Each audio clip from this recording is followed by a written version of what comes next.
Alrighty. I'm actually not that late. I'm only 23 minutes late. I told you guys I had to work. I'm sorry. Anyway, let's get into it. I checked it a little bit before I left. All I seen was that Esterossa's coming. And that's actually really cool. On two different levels. Because one, so it's a green and a red Esterossa. I have no idea which is one. I don't know why I highlighted each one of them. But there's a green and a red Esterossa. And the thing is that the red Esterossa is completely worthless. The only reason to go for red Esterossa is to have costumes for green Esterossa. And, you know, that's kind of just whatever. But green Esterossa is okay. He's not the best unit in the game or anything like that. But he is kind of okay. And what I mean by that is that he's a good enough unit to where if you want to pull for him because you like him, he's alright. Like, I don't blame you. He is kind of a cool character. But he's also not good enough to where if you don't want to summon on the banner and you would rather save some gems, green Esterossa is the better one, and he's actually the one that gets added to the coin shop, which is very nice because free-to-play players can completely skip this banner if they want to. I'm not sure whether I want to summon on it or not, mainly because I really do like Esterossa as a character, but I think I can live without him. It just really depends on how I'm feeling tomorrow morning whenever I get up to start making videos on the content for this week. So, I don't know. I'll see about whether I'm going to do it. But as far as free-to-play players go, this is a complete skip. He's not super, like, meta. He's not really, like, super great in a lot of situations. Like, I mean, you can use him in a lot of different situations, but he's not going to excel in, you know, one area over another. So, kind of a skip. Anyway, Knighthood boss battle, demonic beast Kelak. Which one is Kelak? Was he the first one? During the next Knighthood calculations, Knighthood boss Einik will be released with Kelak. Kelak is the old one, isn't he? Yeah, he's the old one. Okay, so they're swapping back to Season 1 for some reason. Even though on JP they just swapped to Season 3 and got a newer boss. I don't know his name yet. Interesting. I kind of like Kelak because he's super easy. So, okay. Anyway, that's kind of weird, but I don't know what to think about that. New costume set. Normally when new characters come out, they end up putting some coin shop characters out. Or, not coin shop. They end up putting some new costumes out in the Sacred Treasure Shop.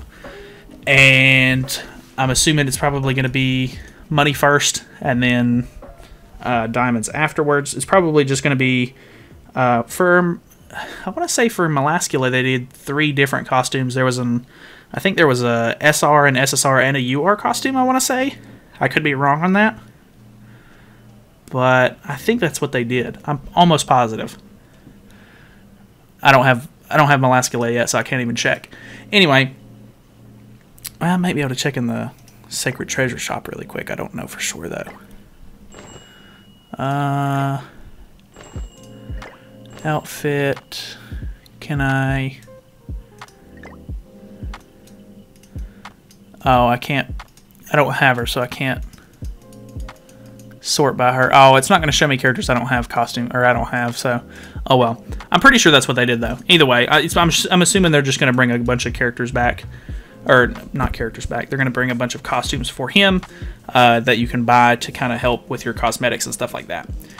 This is kind of interesting, though. Returning costume sets, Black Flame Battle Uniform Set 1. So this is kind of like what they did with those... I don't remember the set name, but it's the... Nope, not that.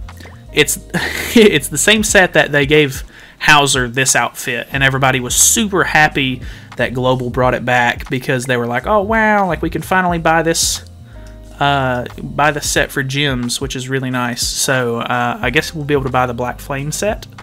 This is set 1, so I can't remember exactly which characters were in set 1, but I'm sure I could probably find it really quick, maybe. I don't know.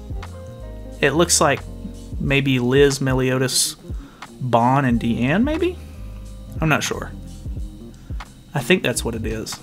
If it's the Meliodas one, that's actually really good, because Meliodas, the only way that you would have the Black Flame set for Meliodas, it's Demon Meliodas, by the way. I know anybody that has it for Blue Demon Meliodas, they had to have tried to pull on Red Meliodas' banner, and then pulled Red Demon Meliodas, even though a lot of people weren't going to do that because it was a coin shop unit. And then you can only buy the set if it's for a character you have. So you had to spend gems on a banner that was kind of a throwaway banner anyway, and then you had to pull Red Demon Meliodas, and then you had to buy the set for money, just so that way you could have it for Blue Demon Meliodas when he came out. So I know a lot of people don't have this set, so it's actually going to be kind of interesting. I know there's, anybody who runs Pin Team or anything like that, I'm pretty sure they're going to end up picking that set up for Demon Meliodas, because it's actually kind of cool set too.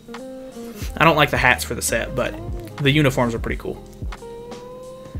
The Leonis Fireworks Festival, we went over this in the, the maintenance notice, but just in case you don't know, nope, not that. It is basically just a login event where we're going to be getting a whole bunch of different summon tickets and stuff like that for 14 days. And we'll get a guaranteed SSR ticket and a guaranteed SSR ticket for part 2 as well. And just a bunch of these tickets which are guaranteed to be either an SR or an SSR for the different races and stuff like that. So those are kind of cool. Just a bunch of free stuff. Growth support events. Waiting for the Fireworks story event is going to be coming. I don't know what that is specifically, but it just sounds like just a small little storyline thing that we'll go through. Fireworks Festival material drop and exchange shop. So it seems like we'll probably be doing something like they do with a lot of these events, where just playing through, we'll end up getting a whole bunch of just random materials and stuff like that we can trade in for different stuff in an exchange shop. So that's always good. I like the exchange shops, because you're gonna, just running stuff throughout the week anyway, you're gonna grab a whole bunch of these materials and everything like that. So I'm okay with that. That's pretty cool. Daily task rewards increased. I wonder if that's a permanent thing, because I want to say on JP that they've already revamped the dailies and stuff like that to where you get more stuff for those each week. And I want to say they might be doing this as a permanent change.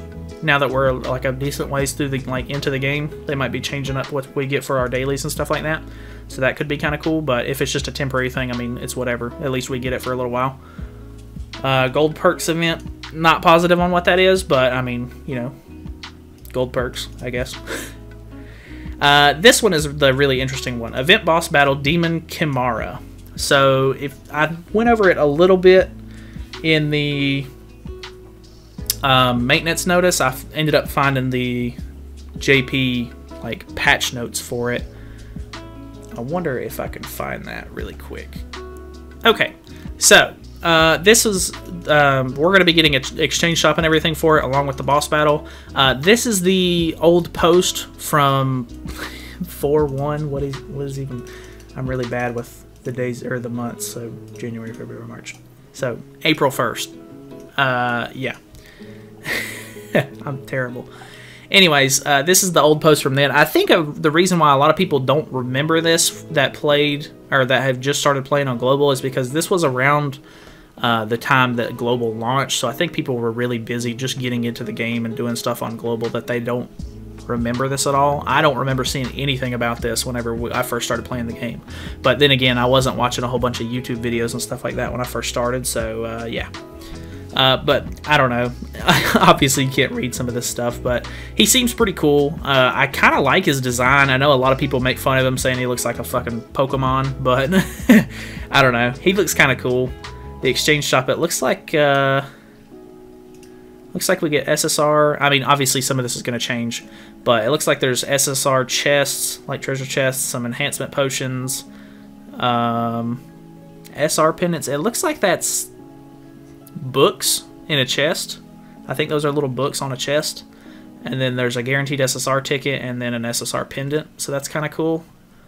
But other than that, it looks like depending on what difficulty you beat it on, you get 10 of something, 25 of something, and 50 of something.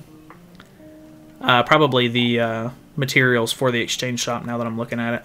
Because some of this stuff is, yeah, some of these are 10 a piece. So it's probably going to be worth it to run this on Hell difficulty if you can, because you're going to be getting 5 times the drops to get through this exchange shop a lot faster. But yeah, that's pretty much it for that anyway.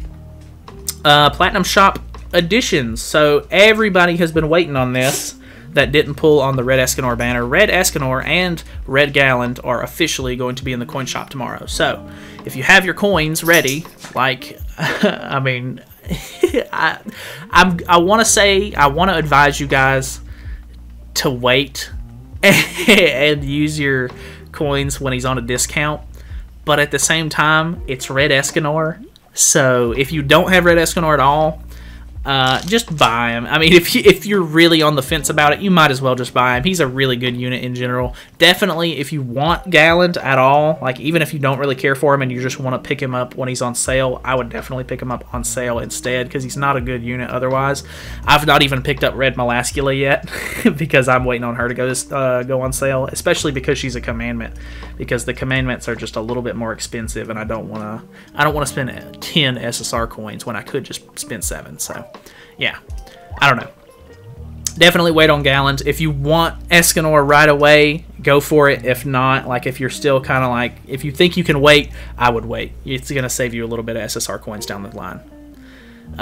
More hero engravings. Esterossa is going to get engravings, which is kind of nice. I feel like they normally end up doing the new characters UR gear as soon as they end up coming out. So that's kind of cool, I guess.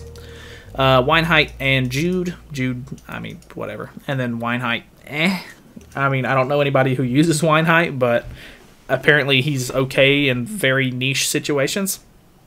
New bundles. Gold step-up bundle, that's probably trash. Who wants gold? And Esterossa special equipment bundle 1 and 2. Other than that, we've already went over the fact that all of the 7 Deadly Sins AOT collab stuff is going to be ending, along with some other stuff. If you want to, definitely take a look at this, pause the video, or whatever you want to do. Make sure you're getting any of that done in the next couple of hours, or else it's going to be gone. So yeah. Miscellaneous. The title screen will revert to its normal state due to the collab ending. Able to sell pick-up draw tickets for 10,000 gold each. Able to sell collab guaranteed SSR tickets for 100,000 gold each. I really hope you guys didn't spend $24 for this guaranteed SSR ticket for the collab just so you can sell it for 100,000 gold. If you did, God almighty, you need to reevaluate. Able to sell the Golden Beach Sands exchange tickets for 100,000 gold each. I figured these were going to go away, but I guess not. I remember somebody saying that they wanted to save one because they looked really cool, but I thought they would end up going away. Maybe they won't. Maybe you just have to sell it. But I don't know. I wouldn't want it, you know, clogging up my inventory and taking up an inventory space, but that's just me. Fix the issue regarding the roulette button not activating in the results screen before Solgris. Fix the issue regarding the Vanya Ale placement / animation when applying the Seaside Kitchen furniture. I noticed that actually. If you look at it, it like pours out of the it pours out of the thing right there. It's not like a big issue, like it's whatever, but I did notice that. But yeah, that's basically it. If we want to, right quick, I'll look at the... I doubt they have Esterossa in this yet, so we'll have to go over to the JP / Korean side of the tracks here for a second. Esterossa. So the reason why Esterossa is not great is because his passive is kind of meh. Increases attack by 10% per debuff on the hero. I mean, that's really a hit or miss. Like, you never know if you're going to get debuffs on you or not, I guess. And then he has inflicts damage equal to 220, 220, and 360. But at level... Okay, so it does disable recovery skills. That's okay, I guess. Kind of like Red Arthur. But, I mean... Okay. And then Extinction is Ruin. Increases damage dealt by 20% per debuff on the target. That's kind of cool, but at the same time, like, you'd need someone else to put debuffs on because he's only going to be able to apply 1 debuff, I think. And then I think his commandment is the exact same as the other one, where after allies and enemies receive damage, apply a debuff that decreases the attack-related stats of the attacker by 20% for 3 turns. So yeah. And then for 1 turn, take a preemptive stance, or attack stance. Before allies receive damage, deal 300% of this unit's attack to the enemies, and nullify all other skill cards of the enemies. So this thing is really strong. Like, a lot of people run Esterossa, and if you get your ult with him and you use it, like, they basically can't do anything for their next turn while you're in this stance, or else they're gonna really like pay the price for it. So it's kind of cool. This is the better Esterossa. This is green. He removes debuffs and grants debuff immunity on the ally that assumes a stance for 2 turns. So he's really good because he assumes like the full counter stance and everything like that for his other skill. Inflicts charge, which ignores defense, which is pretty nice actually. Damage equal to 200%, 300%, and 500%. That's actually a pretty good scale there. And then, you know, counter. His counter actually does have a taunt even at level 1, which is kind of nice. And it inflicts 240, 360, and 600% damage. And then even at level 3, it's a 2-turn taunt, which is kind of nice. And then obviously his ult is the same. He's actually pretty good. I'm actually really interested in the green Esterossa. I do want to try him at some point. I might end up doing like maybe 1 rotation, maybe 2 rotations at the top. I doubt I do 2 rotations, but I might try a little bit to see if I can pull 1. But I don't know. We'll have to see. Anyways, that's pretty much it. Hopefully you guys aren't, you know, like mad that I was late or anything like that. But I don't know. Let me know your thoughts. I think it's really cool that, you know, Esterossa is coming. I wasn't really expecting them to keep doing the whole double commandment banner thing, but I mean, I guess it's kind of cool that they are. Some people were really like interested in the idea that they were going to keep doing that. So yeah, kind of cool. Anyway, a bunch of neat stuff coming in the week. So I guess I will see you guys in some of the content. And yeah, I'll be sure to make videos on it, so stay tuned on the channel. Feel free to subscribe. And other than that, thank you so much for watching. I will see you guys in the next video.